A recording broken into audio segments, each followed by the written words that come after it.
할렐루야. 주님의 평강과 은혜가 예배하시는 우리 모든 분들에게 함께 하시길 간절히 축복하며 기원합니다. 또 오늘 예배를 통해서 하나님이 주시는 위로와 또 능력과 또 깨달음을 덧입는 우리 모두 되시기를 간절히 기원합니다. 오늘 말씀 제가 못 따라합니다. 을을 위하여 박해를 받은 자의 복. 을을 위하여 박해를 받은 자의 복이라는 제목으로 함께 말씀을 나누겠습니다. 예수님의 산상설교 중 팔복에 관한 말씀을 우리가 나누고 있는데, 오늘은 그 팔복 가운데 마지막 복, 을을 위하여 박해를 받은 자의 복이라는 제목으로 함께 말씀을 나누겠습니다. 을을 위하여 박해를 받은 자, 을을 위하여 박해를 받는다. 어떤 의미일까요? 본문의 말씀, 이 의미를 쉽게 우리가 생각해 보면, 을을 위하여 박해를 받은 자, 이 뜻은 하나님께 충성하는 자, 하나님께 헌신하는 자, 이런 의미가 있습니다. 다시 한번요. 을을 위하여 박해를 받는다, 이 뜻은 바로 하나님께 충성한다, 또 하나님께 헌신한다, 그런 의미가 있습니다. 기독교 역사를 볼 때에 하나님께 충성한다는 것, 또 하나님께 헌신한다는 것, 시대마다 강조점이 달랐습니다.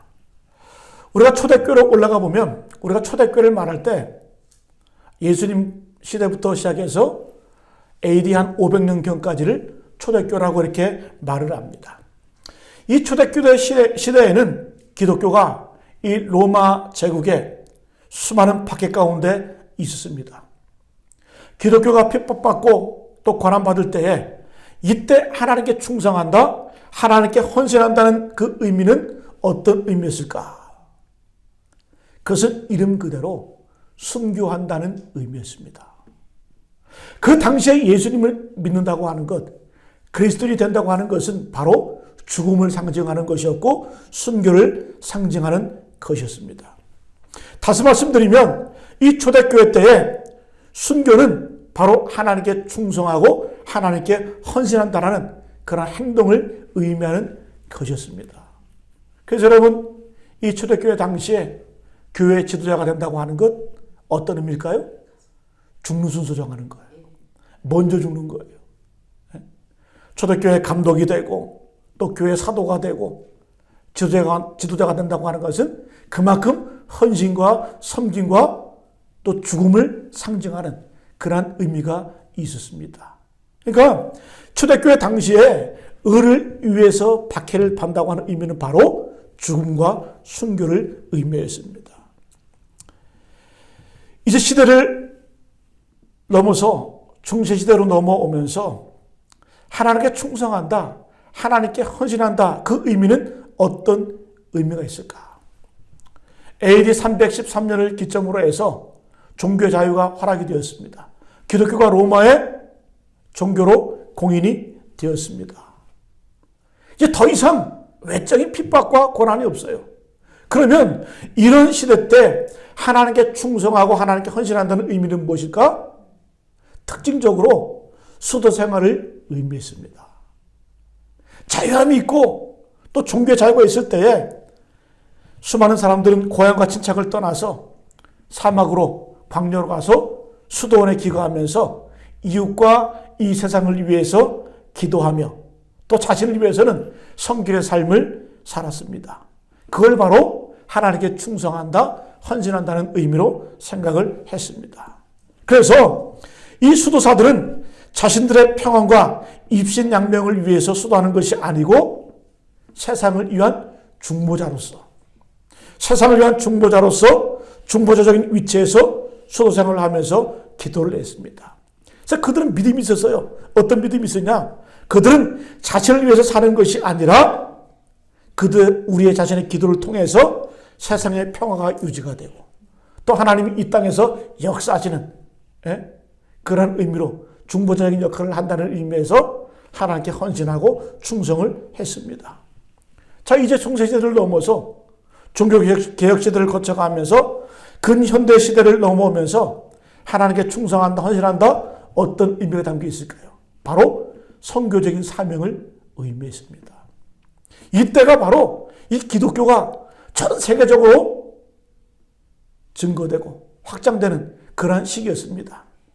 그래서 이 당시에는 수많은 젊은이들이 예수를 믿고 난 다음에 그들이 배운 것을 가지고 때로는 의술을 가지고 또 때로는 어떤 교육학적인 그런 재능을 가지고 아프리카로 동남아로 또 세계 각지로 가면서 선교를 하는 그런 선교 시대의 선교적인 그런 사명을 감당했습니다. 그래서 이 당시에 내가 하나님께 전적으로 충성한다, 하나님께 전적으로 헌신한다, 그 의미는 뭐였다? 내가 선교적인 사명을 감당한다, 그런 의미가 있었습니다. 시대마다 조금씩 강조점이 다르죠. 그러면 오늘날에 하나님께 충성한다, 또 하나님께 헌신한다, 오늘 말씀의 그 내용처럼 의를 위하여 박해를 받는다, 이 의미는 어떤 의미가 있을까? 우리가 예전처럼 순교해야 될까요? 아니면 가족들 다 버리고 산에 올라가서 수도생활 해야 될까요? 그렇게 살 수가 없습니다. 특별한 분들만 그렇게 사는 거예요. 그러면 오늘날 우리가 의를 위해서 박해를 받는다는 의미는 어떤 의미입니까? 하나님께 충성하고 하나님께 헌신한다는 의미는 무엇일까? 바로 이 세속사회를 살아가면서 기독교인으로서 성도의 정체성을 가지고 사는 것을 의미하는 줄로 믿습니다. 인간의 존엄성을 위해서, 인간의 자유를 위해서, 평화를 위해서, 이 땅의 정의를 위해서 그리스도인다운 삶을 살아가는 것, 그것이 바로 의를 위하여 박해를 받는 그런 삶인 줄로 믿습니다. 여러분, 우리가 충분히 오늘날의 시대에도 의를 위하여 박해를 받을 수가 있어요. 내가 정치를 하면서, 사업을 하면서, 직장생활을 하면서 기독교인에서 정체성을 가지고 사는 것, 여러분 이거 결코 쉬운 일이 아닙니다. 우리가 지금 이 시대에는 순교할 수 없지만 순교자적인 삶을 살아갈 수는 있다는 거예요. 중요한 건 뭔지 아세요? 우리가 이런 삶을 살아갈 때 반드시 크던 작던 박해가 온다는 거예요. 고난이 온다는 거예요. 시험이 온다는 거예요. 어려움이 온다는 거예요. 그것이 따라온다는 겁니다. 여러분, 이것이 바로 의를 위하여 박해를 받는 자의 삶. 근데 오늘 말씀을 보니까 우리 예수님께서는 의를 위하여 박해를 받거나 고난을 받는 사람, 그 사람은 결코 불행하거나 불쌍한 사람이 아니다. 어떻다? 복이 있다는 거예요. 행복한 사람이라는 거예요. 오늘 여러분 팔복, 우리가 마지막 이 8번째 복을 나누고 있는데 마지막 8번째 복은 바로 그 위에 7가지의 이 복이 응축된 그러한 모습이 바로 8번째의 복입니다. 여러분 10절에 이렇게 말씀하잖아요. 의를 위하여 박해를 받는 자는 복이 있나니 천국이 그들의 것이며. 우리가 의를 위하여 박해를 받을 때 어떤 복이 임한다? 천국이 우리에게 임한다라는 겁니다. 자, 그런데 우리가 맨 앞에 1절에서 보게 되면 1복에서도 심령이 가난한 자는 어떤 복을 받는다? 천국이 그들의 것이며. 그래서 8복은 천국에서 시작해서 천국으로 마무리하는 그러한 복을 우리에게 말씀해주고 있습니다. 사랑하는 성도 여러분, 우리가 이 땅을 살아가면서 또 이 땅의 생을 마감하고 내세에서 어떤 복이 우리에게 가장 큰 축복일까요? 바로 천국을 소유하는 것, 천국을 얻는 것, 천국을 누리는 것, 이것이 바로 우리에게 가장 큰 축복인 줄로 믿습니다. 근데 중요한 것은 오늘 8번째 복을 말씀하면서 의를 위하여 박해를 받는 자는 복이 있나니 그들이 천국을 얻을 것이다. 소유할 것이다. 그런데 오늘 8번째 복, 의를 위하여 박해를 받으면 단순하게 천국만 우리에게 주어지는 것이 아니라 어떤 복이요? 12절의 마지막에 보니까 결론의 말씀입니다. 기뻐하고 즐거워하라. 기뻐하고 즐거워하라. 왜? 하늘의 상이 크기 때문에 그래요. 하늘의 상이 크기 때문에. 그래서 우리는 단순히 천국으로 만족하는 그런 인생이 아니라는 거예요. 뭘 바라보면서? 하늘의 상급을 바라보면서, 천국의 상을 바라보면서 그걸 추구하고 그걸 바라보면서 거룩한 욕심을 가지고 사는 것이 바로 우리 성도의 삶인 줄로 믿습니다. 이것이 복이 있다라는 거예요. 이것이 복이 있다라는 거예요. 자, 그럼 좀 더 자세히 이 의를 위하여 박해를 받는다. 이 박해를 받은 자, 이 디오코라는 단어에서 나오는 이 표현인데, 이 디오코라는 표현은 이런 의미가 있어요. 쫓아오며 괴롭히다.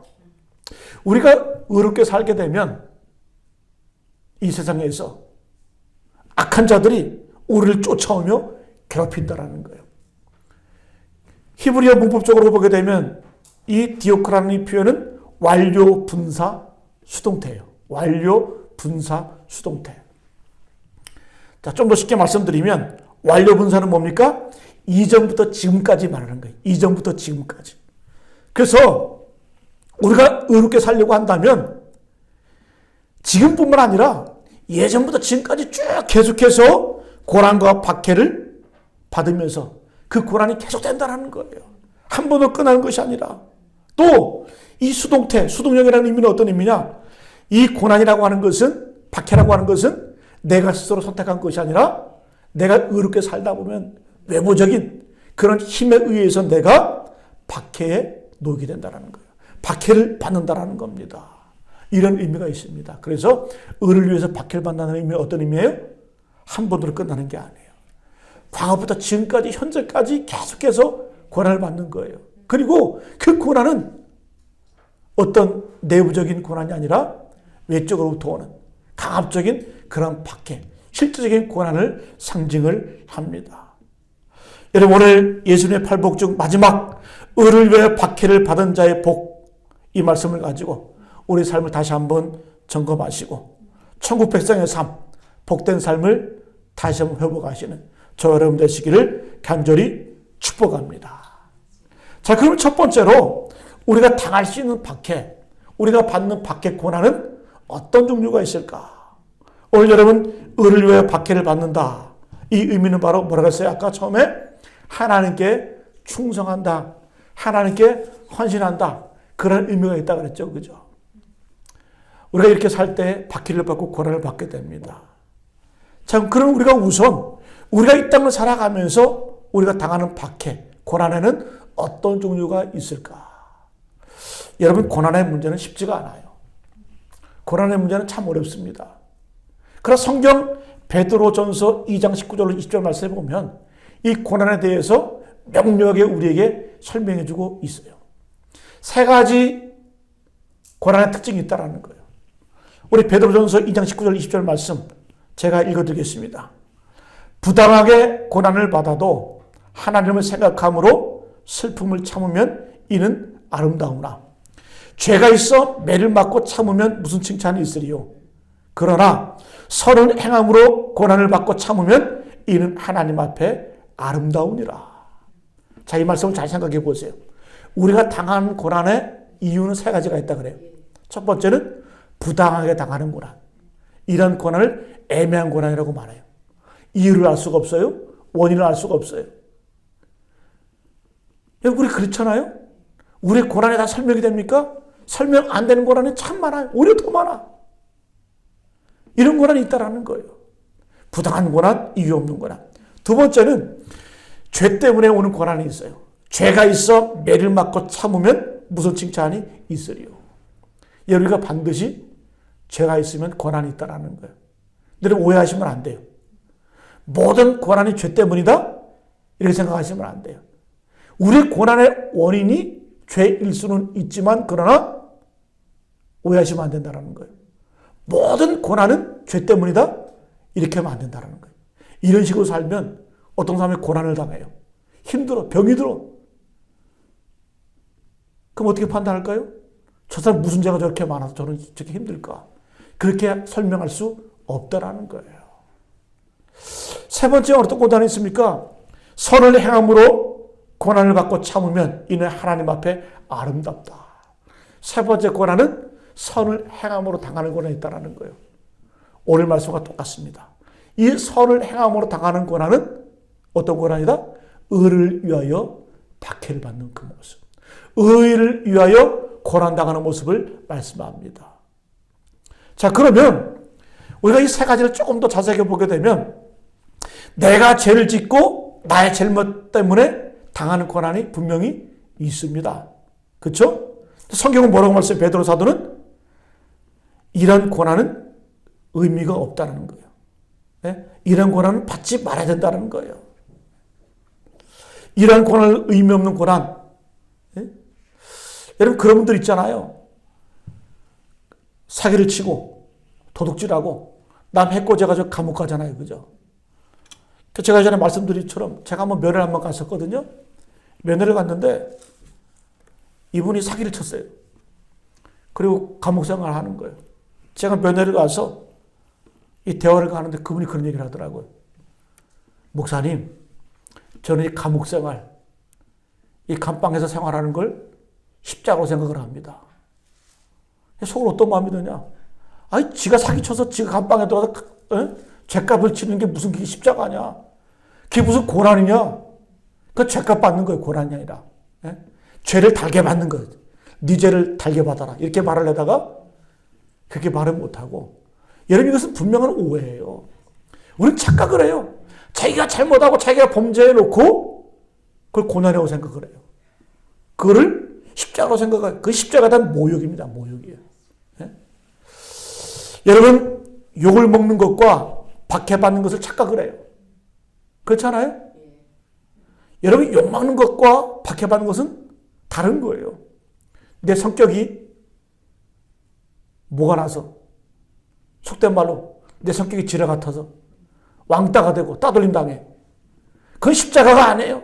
그건 고난이 아니라 내 성격이 그래서 고난당하는 거예요. 힘든 거예요. 내 성격이 문제라는 거죠. 또 어떤 사람들은 광신자처럼 예? 여러분 예전에 그 동남아 한국 사람들이 동남아에 많이 가잖아요. 그죠? 태국에 사찰에 들어가가지고 망치로 그 태국에 있는 그 불상 그걸 깨가지고 그 얼마나 한국 사람이 욕을 먹었습니까? 우리나라 안에서도 있었잖아요. 경주 불국사에 그 불상 누가 망치 들고 들어가가지고 도끼 들고 갔나? 그거 찍어가지고 막 그냥 여러분 그거 욕먹는 거지 고난이고 박해가 아니에요. 그건 자기의 자기 욕심 그것 때문에 여러분 그것들은 오히려 기독교를 호전적인 종교를 만들어가지고 전도의 문을 막아버리는 거예요. 세상 사람들이 뭐라고 말하는 줄 아세요? 저렇게 될까봐 겁나서 예수 못 믿겠다. 나도 예수 믿고 저렇게 되면 어떡하나. 겁나서 예수 못 믿는 거예요.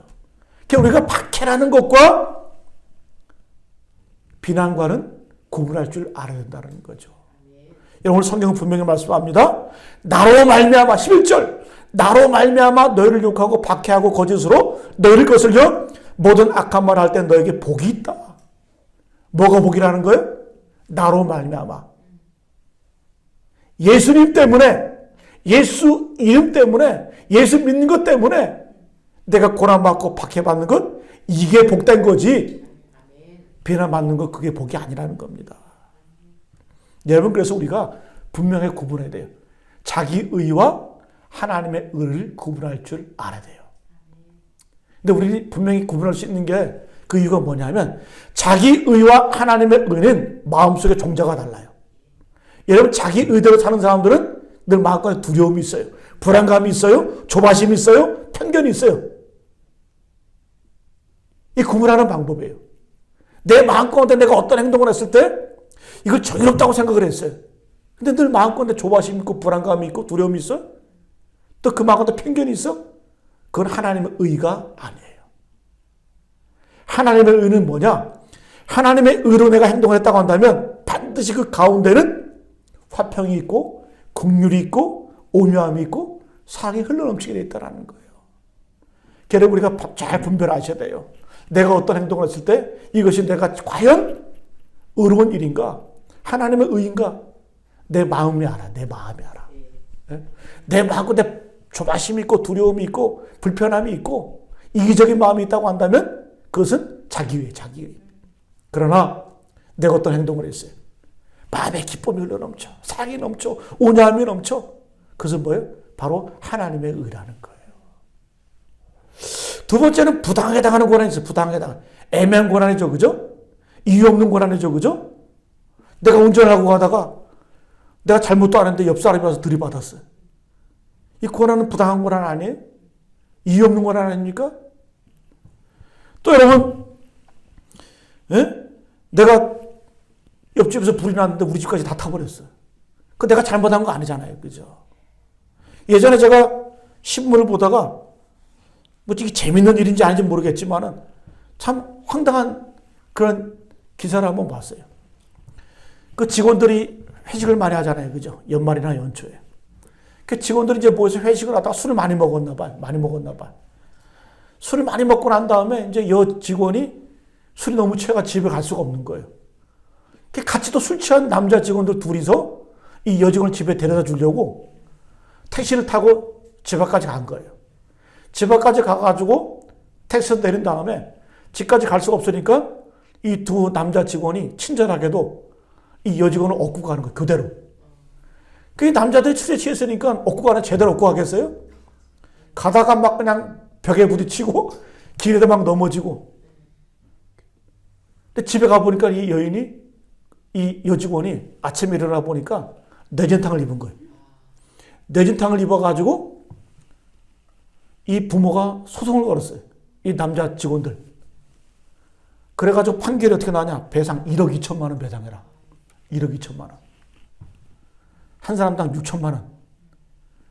근데 여러분 이 남자들은 어떤 의도로?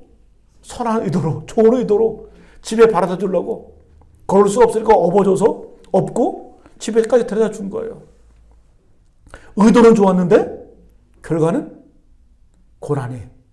결과는 안 좋아요. 또 반대로 또 이런 또 일도 있어요. 친구끼리 막 싸우다가 한 친구가 그냥 높은 데서 확 밀어버렸어요. 한 친구를. 떨어졌는데 다행히 살았어요. 머리만 잠깐 다쳤어요. 검사는 받아야 될 거 아니에요. 병원 가가지고 검사를 받는데 검사하다가 갑자기 머릿속에 뭐가 있는 거예요.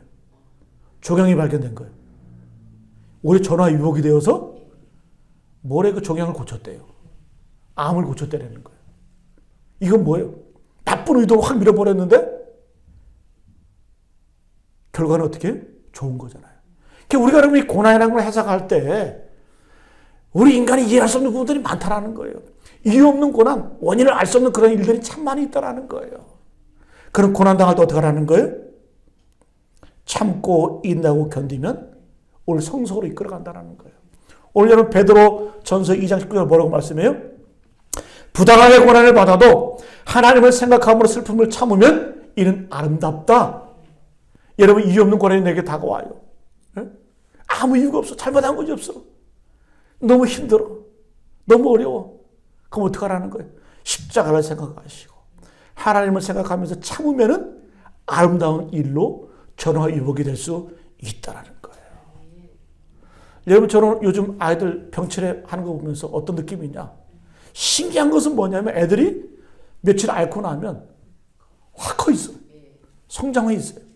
그죠? 어떤 의미일까요? 여러분 고난이 이렇게 나쁜 것만은 아니라는 거예요. 고난을 통해서 우리의 성숙, 우리의 내면의 어떤 성장을 이뤄갈 수 있다는 겁니다. 여러분 세 번째 고난의 종류, 선을 행함으로 당하는 고난이 있어요. 이 고난은 어떤 고난일까요? 오늘 말씀 그대로 예수님이 말씀하신 것처럼 의를 위하여 박해를 받는 것, 이것을 의미합니다. 이런 베드로전서 2장 20절 말씀 21절까지 제가 한번 읽어볼게요. 선을 행함으로 고난을 받고 참으면 이는 하나님 앞에 아름다우니라. 아름답다라는 거예요. 어떤 고난이? 선을 행함으로 당하는 고난. 이어지는 말씀. 이를 위하여 너희가 부르심을 받았으니 그리스도도 너희를 위하여 고난을 받으사 너에게 본을 끼쳐 그 자취를 따라오게 하려 하셨느니라. 여러분 우리가 선을 행할 때 고난이 와요. 그 하나님 보시기에 어떻다? 아름다운 고난이 아름다운 고난. 그리고 예수께서 이 땅에 왜 오셨냐? 우리를 위해서 그 고난을 받으셨어요. 그리고 그것이 본이 되어서 우리도 그 발자취를 따라가게 하기 위해서 예수님이 이 땅에 오셨다는 거예요. 여러분 이왕 고난 받을 바에는 어떤 고난 받아야 돼요? 부당하게? 죄 지어서? 아니에요. 우리 신앙인들이 복 있는 고난이 되기 위해서는 오늘 예수님 말씀하신 것처럼 의를 위하여 박해를 받아야 된다는 거죠. 선을 행함으로 우리는 이 고난을 자발적인 고난이라고 말해요. 선택적인 고난이라고 말해요. 누가 시켰습니까? 시키지 않아도 선을 행함으로 내 자신을 고난으로 집어넣을 수 있어야 된다는 거예요. 고난에 던져넣을 수 있어야 된다는 거예요.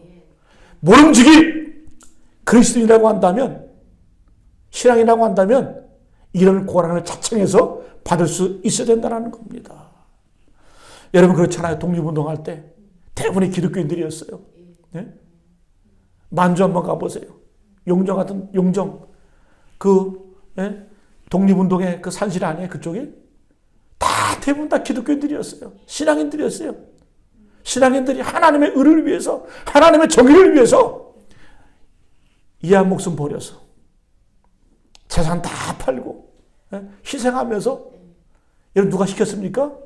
자발적으로 하나님의 의를 위해서, 의를 위해서 박해를 자원적으로 받은 거예요. 이걸 하나님이 기뻐하시고 하나님이 영광이 된다는 겁니다. 여러분 요즘 우리가 코로나19 우리가 이제 다음 주부터는 생활 방역으로 전환되면서 이제 다음 주부터 우리가 공적 예배가 이제 정상적으로 회복이 될 텐데요.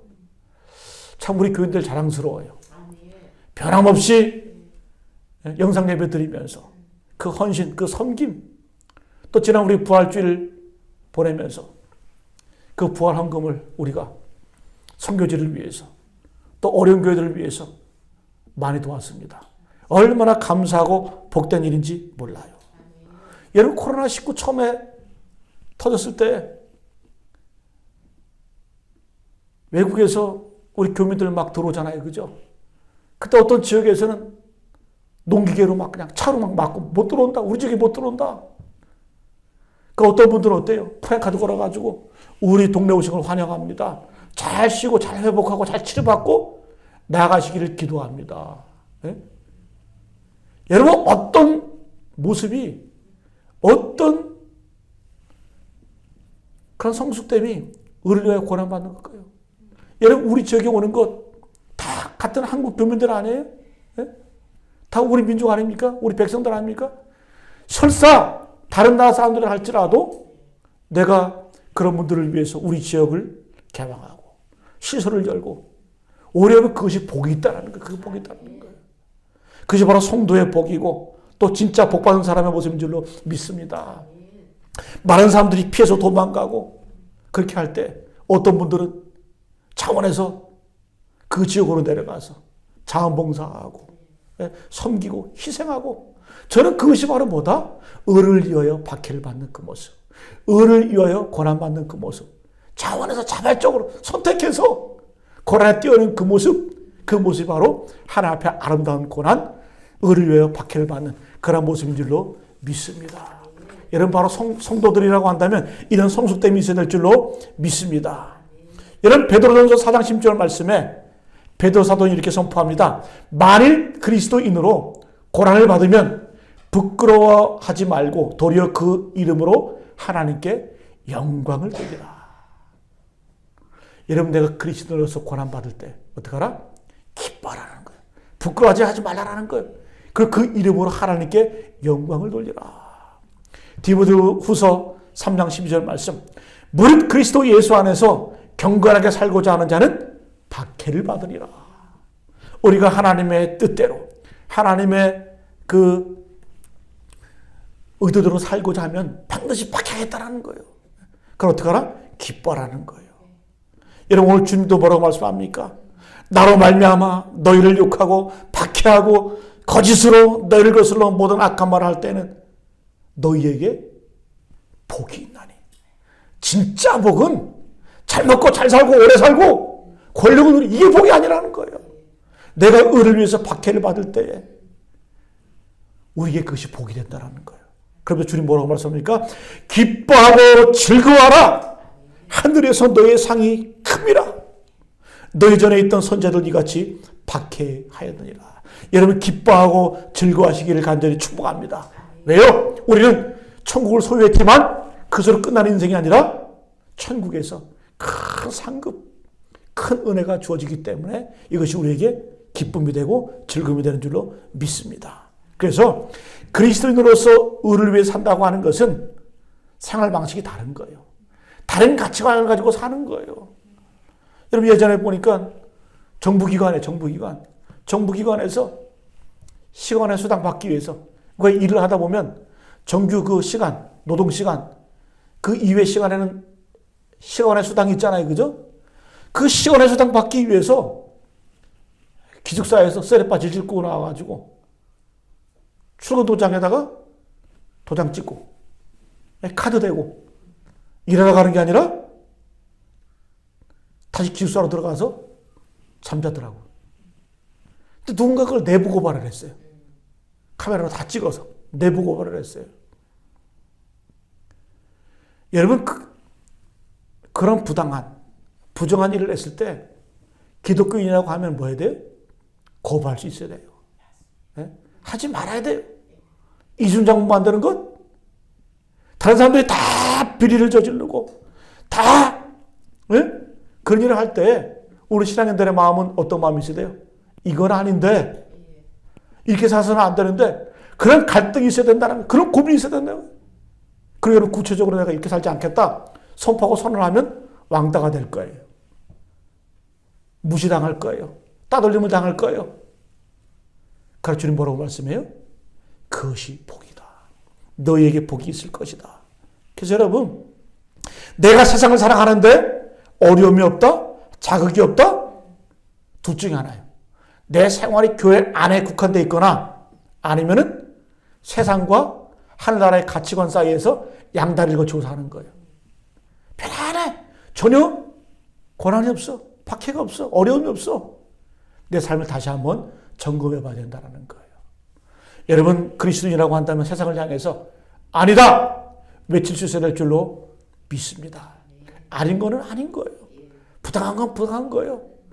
여러분 그래서 우리가 의를 위해서 당당하게 고난을 받을 수 있어야 될 줄로 믿습니다. 여러분 그래서 우리 좀 마지막으로 이제 살펴볼 것은 의를 위해 박해를 받는 자에게는 어떤 복이 주어질까? 당연하죠. 천국이 그들의 것입니다. 천국을 소유하게 됩니다. 자 그러면은 우리가 의를 위해서 박해를 받으면 천국을 소유하게 되는데 역으로 한번 반대로 한번 생각해 볼까요?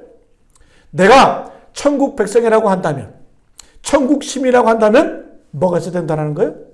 의를 위해서 박해를 받는 모습이 있어야 된다는 거예요. 내가 여전히 예수 믿으면서 하나님 믿으면서 만일 악한 사람이 내게 와서 어이 친구야 이렇게 말하면 나는 뭐다? 악한 사람이다. 악한 사람. 네? 거짓된 사람이 와가지고 나에게 친구라고 말한다면 나는 동일하게 거짓된 사람이라는 거죠. 그러나 여러분 내가 하나님의 백성, 천국 백성이라고 한다면 천국을 소유한 하나님의 자녀라고 한다면 나에게는 뭐가 있다? 기꺼이 하나님의 의 때문에 박해를 받을 수 있고 고난받을 수 있는 그런 각오와 그런 결의가 있어야 된다는 것. 이것이 천국 백성의 모습인 줄로 믿습니다.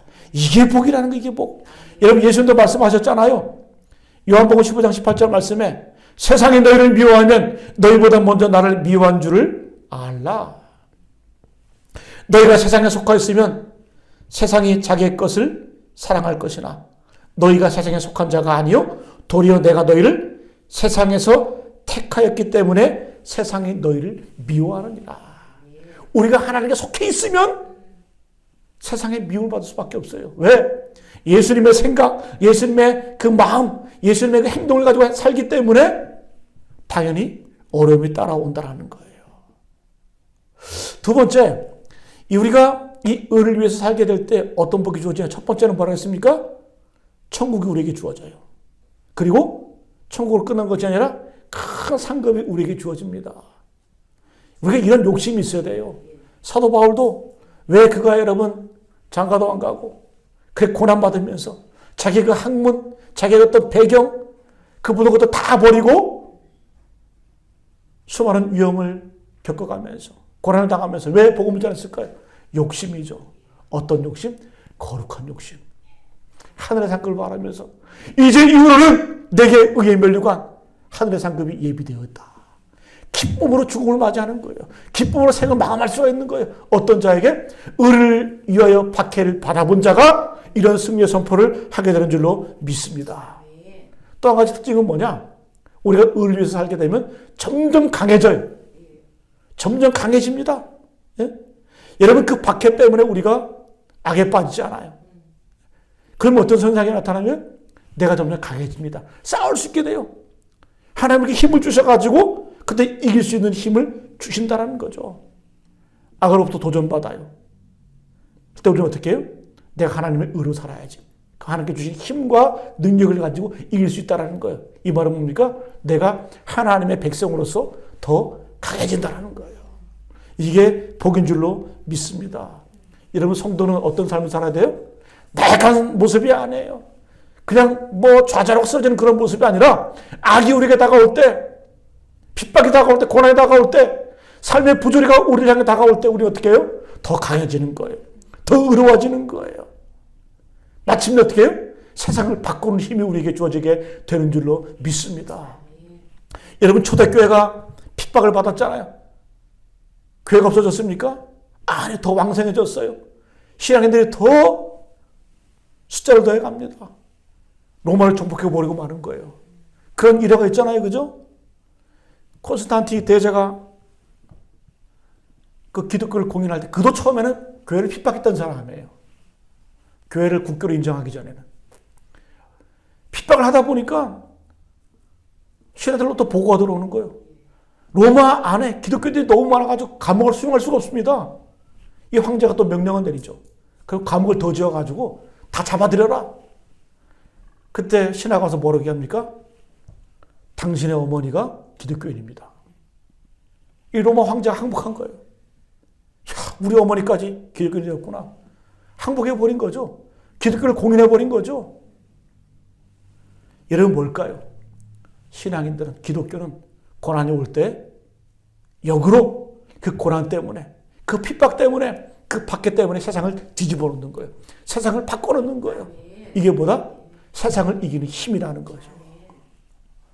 여러분께서 우리가 의를 위하여 박해를 받을 때, 여러분, 우리 민족 역사도 보십시오. 수많은 신앙인들이 나라의 독립을 위해서, 의를 위해서 희생을 했습니다. 그 힘이 어디서 나왔을까? 내가 의를 위해서 박해를 받는 그 순간 말할 수 없는 하늘의 능력이, 하늘의 권능이 나를 뒤덮는 거예요. 그래서 능히 승리할 수 있는 거예요. 능히 이길 수 있는 거예요. 그것이 복이 되어서 하나님의 영광을 받아 누리는 그런 삶을 살게 될 줄로 믿습니다. 여러분, 로마서 8장 10절 말씀, 자녀이면 또한 상속자 곧 하나님의 상속자요 그리스도와 함께 한 상속자니 우리가 그와 함께 영광을 받기 위하여 고난도 함께 받아야 할 것이니라. 여러분, 우리가 영광만 생각하지 말고 우리가 하나님의 자녀라고 한다면, 하나님의 상속자라고 한다면 영광과 더불어서 뭘 받아야 된다? 고난도 함께 받아야 된다는 거예요. 그 뒤에 사도 바울이 유명한 말씀을 하죠. 생각하건대 현재의 고난은 장차 나타날 영광과 비교할 수 없다. 지혜가 있는 거죠. 내가 지금 의를 위해서, 하나님을 위해서 내가 박해를 받고 복음을 위해서 내가 손해보고 희생하고 섬길 때, 그걸 끝나면 얼마나 무의합니까? 얼마나 힘이 듭니까? 얼마나 낙이 없습니까? 그러나 현재 고난은 장차 나타날 영광과 비교할 수 없다. 이런 승리의 외침. 그래서 우리는 뭘 할 수 있는 거예요? 끊임없이 나는 내 안에서 죽고, 나는 죽고 예수는 살고, 이런 삶을 살게 되는 줄로 믿습니다. 여러분, 하나님의 의, 하나님의 정의, 또 하나님의 그 놀라운 섭리 가운데 의를 위해서 기꺼이 박해를 받은 자로 삶을 살아가시라 간절히 축복합니다. 말씀을 정리합니다. 의를 위해 박해를 받은 자, 어떤 의미라고 그랬어요? 쉽게 표현하면 하나님께 충성한다. 하나님께 헌신한다. 물론 그 시대마다 그 의미가 달라요. 초대교회 때는 하나님께 충성한다는 의미는 죽음을 의미합니다. 순교를 의미합니다. 그럼 오늘날 우리는 어떠세요? 순교할 수는 없지만, 물론 여러분 오늘날에도 세계 곳곳에서 이 믿음으로 인해서 순교하는 분들이 많아요. 그러나 우리가 대한민국 이 땅에 살아갈 때 예수 믿는다 그래서 돌로 누가 칩니까? 그런 거 아니잖아요. 그죠? 그러나 순교할 수는 없지만 순교적인 삶을 살아갈 수가 있다는 거예요. 매 순간순간마다 삶의 처소에서 생각하고 판단하고 행동할 때 이것이 하나님의 의인가? 하나님의 뜻인가? 하나님께 합당한 일인가? 그걸 생각하며 살 때 하나님이 기뻐하시고 하나님이 영광 받으시는 줄로 믿습니다. 우린 그것을 통해서 세상을 변화시킬 수 있는 거예요. 그게 뭐예요? 구별됨이고 다름이고 거룩함인 줄로 믿습니다. 여러분, 이러한 삶을 살아감으로 하나님께 영광 돌리는 우리 모두 되시기를 간절히 축복합니다. 기도합니다. 하나님 감사합니다. 오늘까지 팔복의 말씀을 나누면서 우리 인생의 진정한 복이 무엇인지 함께 나누며 깨닫게 하시니 참으로 감사합니다. 복되게 살게 하여 주옵소서. 마지막 의를 위하여 박해를 받을 수 있는 그런 성숙함이 우리 가운데 이루어지므로 하나님께는 영광이요 또 이 땅을 변화시킬 수 있는 큰 능력의 도구, 통로되어서 내 가정을, 내 직장을, 내 사업장을 하나님 나라로 바꿀 수 있는 거룩한 하나님의 사명자로 거듭나게 하여 주옵소서. 감사와 영광을 돌려오며 예수님의 이름으로 간절히 기도하옵나이다. 아멘.